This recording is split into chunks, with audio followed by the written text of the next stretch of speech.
What is source of energy within us? So you will say that we get energy from the food.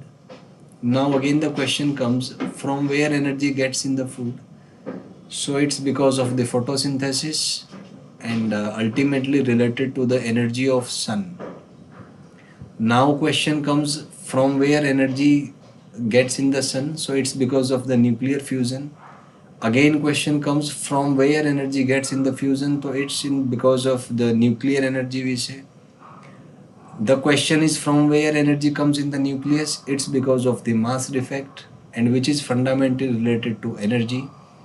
So it explains that fundamentally everything is related to energy. So the source of energy is the energy present in the mass itself at the very fundamental level. And what is that mass? That mass is composed of atoms. Atoms are further composed of electrons, protons, neutrons, which are further composed of quarks, which are further composed of strings, which are vibrating with a certain frequency, and these possess energy at the minutest level that we can think of. So the question is that the source of energy is fundamentally related to the vibrations. It is the vibrations which is the fundamental source of holding up energy.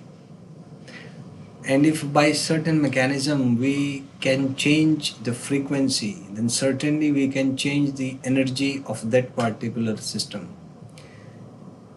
And there is something called as the law of conservation of mass and energy, which is that the mass and energy of the entire cosmos is constant. Before the Big Bang, everything was in terms of energy because there was no mass as per the theory of the Big Bang. And by certain mechanism, that energy got converted into mass, and still things are going on. The universe is still expanding. So there is something called as the law of conservation of mass and energy. If we think at the cosmic scale, that conservation of energy itself is not valid. In fact, the most fundamental thing is law of conservation of mass